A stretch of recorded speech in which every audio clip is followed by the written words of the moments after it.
আসসালামু আলাইকুম। Welcome to Bangkok hospital YouTube channel. আজকে যে বিষয়ে কথা বলবো তা হলো রমজান মাসে ডায়াবেটিস রোগীর খাদ্য তালিকা। ডায়াবেটিক রোগীরা এ সময় নির্দিষ্ট কিছু নিয়মকানুন মেনে চলবে। রমজান শুরুর এক সপ্তাহ আগে ডাক্তারের সঙ্গে পরামর্শ করে ওষুধ বা ইনসুলিনের পরিমাপ ঠিক করে নেবেন। যেসব উপসর্গগুলো দেখা দিতে পারে: রক্তে শর্করা কমে বা বেড়ে যাওয়া, ওজনের তারতম্যতা এবং পানি শূন্যতা দেখা দেয়া। এই জন্য রোজার সময় কিভাবে ডায়াবেটিস নিয়ন্ত্রণে রাখা যাবে তা রোজার আগে থেকেই রোগীদের জানা প্রয়োজন। সেহরির খাবার সেহরির শেষ সময়ের অল্প কিছুক্ষণ আগে খেতে হবে।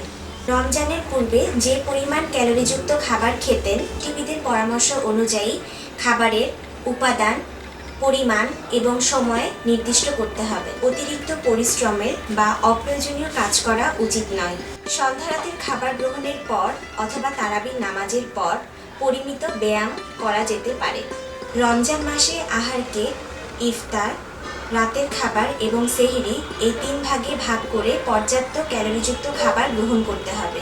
ইফতারের সময় একসঙ্গে অনেক না খেয়ে ধাপে ধাপে খাবার গ্রহণ করুন। প্রথমেই খেজুর অথবা খোরমা দিয়ে খাবার গ্রহণ করাটাই উত্তম। পরিমাণ পানির পাশাপাশি পরিমিত ছোলা, মুড়ি, বেগুনি, পেঁয়াজু ইত্যাদি খাওয়া যাবে। মিষ্টি জাতীয় খাবার পরিহার করাই শ্রেয়। এছাড়া ডাবের পানি, লেবু পানি এবং অন্যান্য চিনিবিহীন শরবত খাওয়া যাবে। সালাদ ও সবজি ইচ্ছে মতো খাওয়া যাবে, তবে তেল ও চর্বিযুক্ত খাবার যেমন সিঙ্গারা, সমুচা এবং কাবাব পরিহার করা উচিত। ইফতারে বা তারপর একটি অথবা ছোট হলে 2টি ফল খেতে পারেন। সন্ধ্যারাতের খাবার ও সেহরি অবশ্যই গ্রহণ করতে হবে। কমপ্লেক্স কার্বোহাইড্রেট যেমন ভাত, রুটি ও সবজি, মাছ, মাংস, ডাল ইত্যাদির মাধ্যমে রোজা পালনের সময়ও খাদ্যকে সুষম ও বৈচিত্র্যপূর্ণ করা যায়।